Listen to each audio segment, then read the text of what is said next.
पर बैठे हैं।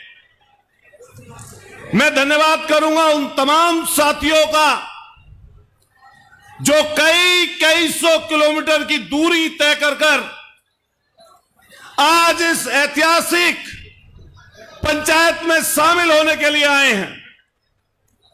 लेकिन एक बात और है जिसको हम लोग कई बार बोलते हैं, आप अपना मजमा और कोई सभा, कोई रैली, कोई महापंचायत, उसमें संख्या चाहे 10 लाख छोड़िए 1 करोड़ इकट्ठा कर लीजिए, अगर वो अनुशासित नहीं है, अगर वहां पर रहने वाले लोगों में अनुशासन नहीं है, तो आपकी कोई ना बात सुनेगा और ना आपकी कोई बात मानेगा। आज इस अनंतपुर गांव की पंचायत पर सिर्फ हरियाणा सरकार की निगाहें नहीं टिकी हुई है। इस पंचायत पर इस देश की सबसे बड़ी गद्दी पर बैठे हुए व्यक्ति की निगाह है। इसलिए महान क्रांतिकारी के वंशजों, ऐसे इतिहास के साक्षी जिन्होंने 1857 की क्रांति और गदर में अपने पूर्वजों को खोया और उस 1857 की क्रांति में जो हमारे बड़ों का बलिदान हुआ, उस ऐसी महान विरासत के लोग जिसको गुर्जर समुदाय के नाम से लोग जानते हैं, आज उनकी पंचायत है। और इस पर आपका समर्थन करने के लिए विभिन्न जातियों के लोग अपनी अपनी ताकत और पहचान से, ताकत से अपनी पहचान बनाने वाले लोग इस मंच पर बैठे हैं। इस मंच पर ऐसे भी लोग हैं जिन्होंने इसी सरकार को झुकाया ही नहीं, अपनी ताकत का सिर्फ एहसास ही नहीं कराया, बल्कि जो आसमान में थूका करते हैं, थूक उनके मुंह पर आकर पड़ता है। ऐसे दो रंगा और बिल्ला को, ऐसे 3 कानून, जिसमें 3 ऐसे कानून जिनको कहा गया कि किसानों की खिलाफत के कानून हैं।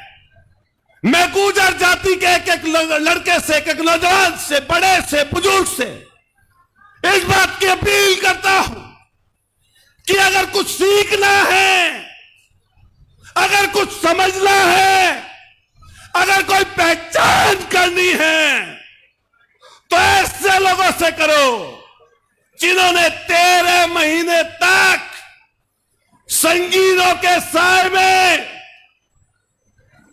तलवार की नोक पर, AK-47 की नोक पर, बरसात में, गर्मी में, आंधी में, तूफान में सरकार को आईना दिखाया। ऐसी यहां पर किसान यूनियन राकेश टिकैत के रूप में ताकत आपके यहां पर बैठी है। मैं उन लोगों से कहना चाहता हूं जो लोग आज आएंगे, बोलेंगे, चले जाएंगे, ये आज आखिरी दिन नहीं है। आज और आज के दिन से यह आपके मान सम्मान की और आपके इतिहास को बचाने की लड़ाई की शुरुआत है। यहां पर एक से एक धुरंधर, अपने अपने क्षेत्र के ताकतवर लोग, सांसद, हमारी बहन जो केरल में थी कल, लेकिन जब पता लगा कि समाज पर बात आई है यहां पर इकरा हसन केरल से चलकर आपके मंच पर आ गई। यहां ऐसे लोग जो तमाम यूनियन चलाते हैं, मैं सबके नाम से परिचित हूं, सबसे नाम से वाकिफ हूं। मैं उन एक एक व्यक्ति को बधाई और धन्यवाद देना चाहता हूं। मैं धन्यवाद देना चाहता हूं पार्टी की, दल की, सरकार की परवाह किए बिना हमारे बड़े भाई चैंपियन साहब आज समाज की पंचायत के बीच में आए। हम इनको बधाई और धन्यवाद देते हैं। हम धन्यवाद करते हैं उन सारी जाति के लोगों का जिन्होंने आज हमारी मान सम्मान की ठेस जो पहुंची है उसमें आकर अपना सहयोग दिया। हमारी माताएं बहनें, हम सबका धन्यवाद करते हैं। हम धन्यवाद करते हैं भाई विजय प्रताप जी का, और मैं चाहूंगा एक बार जोरदार ताली से इनका धन्यवाद करिए। मैं कौन से दल से हूं, मैं किस पार्टी का नेतृत्व करता हूं, मैं किस दल से विधायक चुना गया हूं, मैं केवल इस वजह से इस मंच पर साक्षी बनने के लिए नहीं आया। मैं इस मंच पर आया हूं तो आया हूं उस गुर्जर जाति के मान सम्मान और स्वाभिमान की रक्षा के लिए, जिसका इतिहास क्रांतिकारी है। अरे सम्मान से बढ़कर क्या लोभ लालच ज्यादा बड़ा हो गया? क्या आपकी कुर्सी, क्या आपकी सरकार बड़ी हो गई? ये ध्यान रखना, इतिहास के पन्नों में उन्हीं लोगों का नाम दर्ज है जिन्होंने समाज के लिए काम किया। वरना लोग आते हैं, पता नहीं कहां खो जाते हैं। इसलिए ध्यान रखना ये बात, जो सुन रहे होंगे इस मंच से, क्योंकि दूर तक बात जाएगी। हम किसी व्यक्ति से दुर्भावना से, उससे जेलस होकर उसकी कोई बुराई के लिए इस मंच पर खड़े नहीं हुए हैं। हम इस अनंतपुर गांव के लोगों के आह्वान पर, उनकी परेशानी पर, उनकी दिक्कत पर, उनके इतिहास को मिटाने के खिलाफ हम सब लोग लामबंद हुए हैं। ये ध्यान रखना, जब हम पिछली बार यहां पर आए थे, 1-2 मिनट और बोलूंगा, तो मैंने उस समय यह बात कही थी कि यह बात आप अपनी कमेटी बनाकर, आप अपनी एक समिति बनाकर जो अनंतपुर गांव और आसपास की सरदारी निर्णय लेगी, हम उसके साथ खड़े नजर आएंगे। और हम वादा करते हैं आपसे, जब दिल्ली की तरफ आप कूच करोगे तो एक फाटक इधर की तरफ से खुलेगा और दूसरा फाटक अगर कोई बंद करने का काम करेगा तो हम उत्तर प्रदेश से तोड़कर दिल्ली में घुसने का काम करेंगे। आज रात में आदरणीय दीपेन जी, आदरणीय राकेश टिकैत जी, रात में ना जाने कितने मध्य प्रदेश के नौजवानों के, ना जाने कितने हरियाणा और राजस्थान के लोगों के मैसेज और फोन आए कि हम सही समय पर पहुंच जाएंगे, और बड़ी संख्या में यहां पर लोग पहुंचे। लेकिन ध्यान रखना एक बार, आदरणीय चौधरी साहब बोल रहे थे अभी, बहुत बेबाकी से बोलते हैं, और अगर कोई वार करना होता है अंधविश्वास पर, हमारे महासचिव हैं किसान यूनियन के, वो हमेशा ऐसी परंपराओं पर, ऐसी झूठी बातों पर, अंधविश्वास पर प्रहार करते हैं जिसमें हम सब लोगों को घेरा दिया गया है। हम सब लोगों को उसी अंधविश्वास और तमाम अनाप शनाप चीजों में घेर लिया गया है। ए नौजवान साथियों, ये ध्यान रखना कि आप और हम इसी समाज के कारण हैं। अगर ये समाज ही नहीं रहेगा तो आप पक्का ध्यान करके रख लीजिए, कोई दल और पार्टी या कोई संगठन आपकी मदद करने वाला नहीं है। मैं धन्यवाद करता हूं मंच पर बैठे एक एक नौजवान का, और अपनी तरफ से आश्वस्त करता हूं इस चीज को लेकर कि जब जब कोई बात आएगी, मुझे कई जगह घूमने का मौका मिला। अभी कर्नल करोड़ी जी के बेटे विजय सिंह फैसला जी यहां पर थे। अभी यहां पर आंदोलन की लड़ाई कुछ एक चली थी, मैं भी उस आंदोलन में शरीक था। अभी कुछ बातें निकलकर यहां पर सामने आई कि किसी पार्टी पर पक्ष और विपक्ष ना करिए, प्रत्यारोप ना लगाइए। अरे मुझे कोई बता दो भाई, जब सरकार भारतीय जनता पार्टी की है, आपके उत्तर प्रदेश में भी है, दिल्ली में भी है, हरियाणा में भी है, राजस्थान में भी है, मध्य प्रदेश में भी है, तो बात क्या 35 साल पुराने लोगों से करने जाएंगे भाई? कोई बता दो हमें, सत्ताधीशों को और सत्ता में बैठे हुए लोगों को हम कहना चाहते हैं, जब दूसरी सरकारें थी क्या आप नहीं बात बोलते थे? आप उनसे सवाल जवाब नहीं करते थे? आप उनकी जिम्मेदारी फिक्स करते थे या नहीं करते थे? सरकार उत्तर प्रदेश में समाजवादी पार्टी की थी तो लोग उससे सवाल करते थे। सरकार जब हरियाणा में, राजस्थान की आपके कांग्रेस की थी तो लोग उससे सवाल जवाब करते थे। लेकिन आज जब सरकार भारतीय जनता पार्टी की है तो इनका कहना है कि हम कुछ भी करें, हमसे सवाल जवाब मत करो।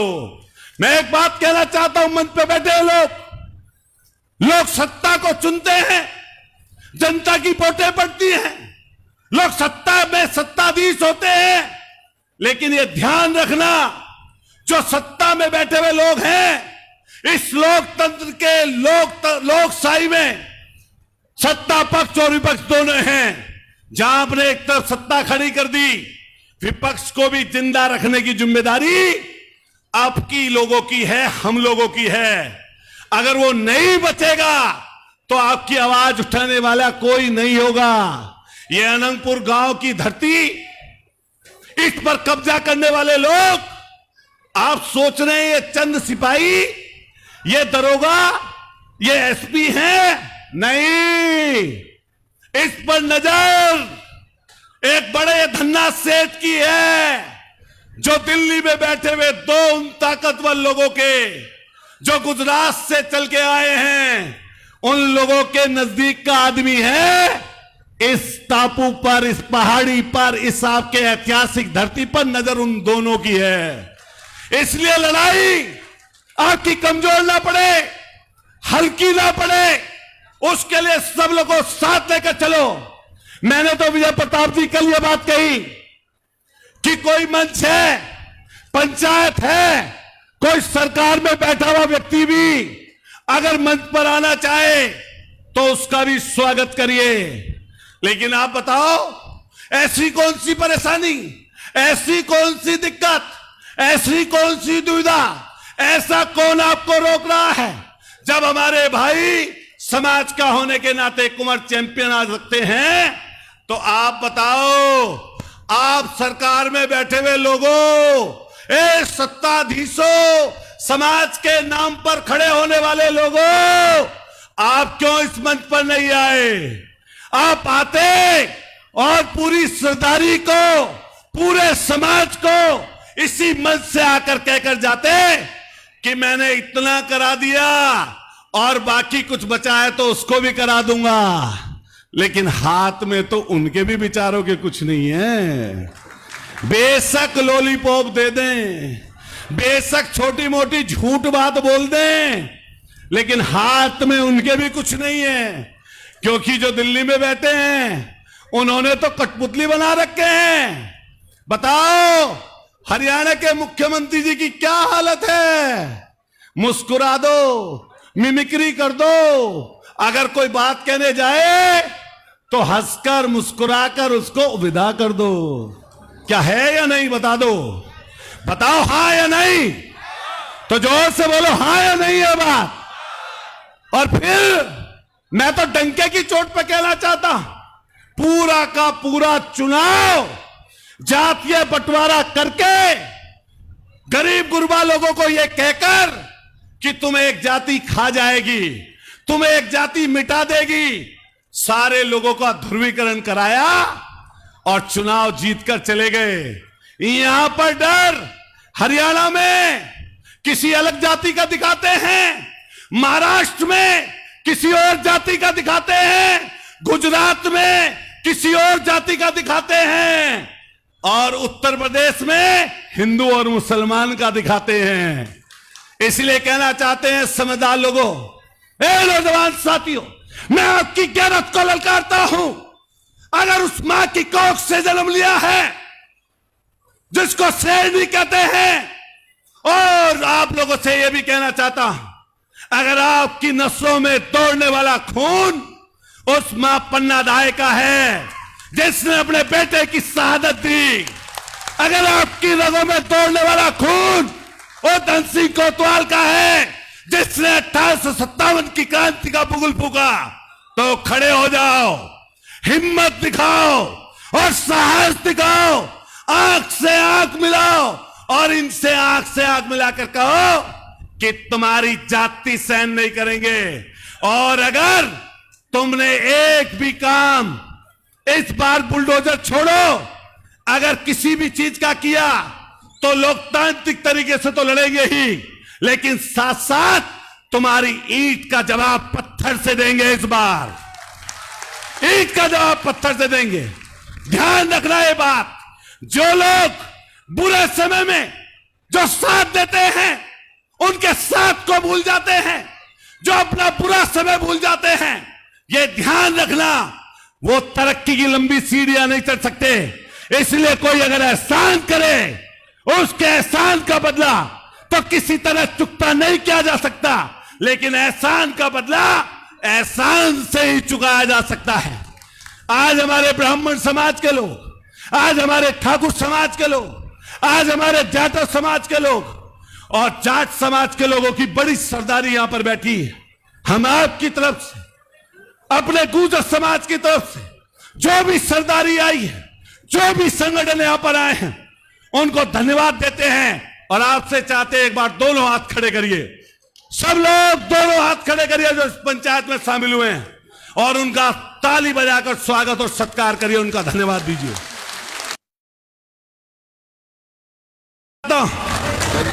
कि हमारे उसूलों पर अगर आंच आएगी तो हम टकराएंगे जरूर। तो किसी ने अच्छा कहा है, उसूलों पर अगर आंच आए तो लड़ना जरूरी है, और जिंदा अगर हो तो जिंदा नजर आना जरूरी है। बताओ जिंदा किसको कहते हैं? जिसके हाथ चल रहे हो, जिसके पैर चल रहे हो, जिसका दिमाग चल रहा, जो पलके झपका रहा, जिसको सांस आ रही हो, उसको कहते हैं जिंदा। और मुर्दा किसको कहते हैं? जिसकी पुतलियां फैल जाएं, जिसके हाथ काम करना बंद कर दें और जिसके पैर चलना बंद हो जाएं, उसको मुर्दा कहते हैं। लेकिन एक मुर्दा और होता है जो जिंदा रहते हुए भी किसी संघर्ष में, सामाजिक काम में ना जाए, हम उसको भी सामाजिक जीवन में मुर्दा ही कहते हैं, उसे भी मुर्दा कहते हैं। इसलिए जिंदा कौम के जिंदा लोगों, ये साहस दिखाने का समय है। साहस दिखाओ, याद करो उस राजा मीर भोज को, याद करो अपने उन महापुरुषों को जिन्होंने शहादत देकर न केवल विदेशी आक्रांताओं के छक्के छुड़ाए, बल्कि अंग्रेजों से भी लोहा लेने का काम किया। यह वो वीर कौम है जो देश की आजादी के पहले और देश की आजादी के बाद दोनों समय पर छाती अड़ाकर देश की रक्षा के लिए आगे रही है। लेकिन आज मौका है, इन्हीं के ऊपर बुलडोजर से प्रहार, इन्हीं के ऊपर लाठी से प्रहार, इन्हीं के ऊपर पुलिस के मुकदमे, लेकिन इससे कोई डरेगा नहीं। इसलिए हम धन्यवाद देते हैं। और बात खत्म करने से पहले यही कह के जाएंगे कि हमारी लड़ाई किसी से द्वेष की नहीं है, हमारी लड़ाई किसी से ऐसी नहीं है कि हमारी पर्सनल को लड़ाई है, लेकिन लड़ाई जब मान सम्मान की आएगी उसके लिए हम खड़ा होंगे। खड़े होगे नहीं होगे भाई? हाथ खड़े करके बताओ सारी पंचायत, खड़े होगे नहीं होगे? हम फिर संविधान को, बाबा साहब के धन्यवाद करेंगे जिसने कम से कम ये मौका दिया कि 5वें साल में वोट डल रही हैं। बेशक कुछ लोग वोट की चोरी कर लें, हम धन्यवाद करेंगे अपने उन महान पुरुषों को जिनके कारण आज हम आज़ादी की सांस लेकर यहां बोल पा रहे हैं। मैं धन्यवाद करूंगा भाई विजय जी को और पूरे अनंगपुर गांव के एक एक नौजवान साथी को, जिन्होंने भरी बरसात में, कीचड़ में रात रात भर जागकर ये मजमा, ये लोगों को इकट्ठा किया। एक बार दोनों हाथ दोबारा उठा दीजिए, मुट्ठी बंद करिए, दोनों हाथ उठाइए, जोर से बोलिए भारत माता की, अनंगपुर गांव की, गांव खेड़े की। और एक बार हाथ खड़े करके रखिए और अनंगपुर गांव के लोगों के लिए ताली बजाकर इनका धन्यवाद करिए कि 36 बिरादरी की सरदारी को आज यहां पर इकट्ठा किया। हम धन्यवाद करते हैं, बहुत शुक्रिया अदा करते हैं। आप जहां से भी लोग यहां पर पहुंचे, हम शुक्रिया करते हैं आपका। और कोई मुंह से अगर ऐसी बात निकल गई, हमारे अध्यक्ष जी लोग बैठे हैं, निर्णय तो इनका ही होगा। हम धन्यवाद करते हैं तमाम उन साथियों का, विकास से लेकर, प्रहलाद जी से लेकर, सुधीर जी से लेकर, यूनियन के तमाम साथियों का, सहारनपुर के, बागपत के, मुजफ्फरनगर के, हापुड़ के तमाम उन साथियों का, जो सब लोग यहां तक पहुंचे। नहीं, मैं यहीं बैठूं, सबका बहुत धन्यवाद करते हैं। और मैं सिर झुकाकर यही बात कहूंगा कि मैं आया हूं दूसरे कारण से, लेकिन माननीय अखिलेश यादव जी ने यह भी संदेश पहुंचाया कि सदन में तो मैं खुद हूं ही, बोलेंगे हम, बहन इकरा यहां पर लोकसभा में बोलेंगी, लेकिन माननीय अखिलेश यादव जी भी, जो 30 नंबर की पार्टी है, 37 सांसद हैं, इस अनंगपुर गांव की आवाज उत्तर प्रदेश की विधानसभा से लेकर लोकसभा तक हम उठाने का काम करेंगे। मैं आपका बारंबार धन्यवाद करता हूं, बहुत बहुत धन्यवाद।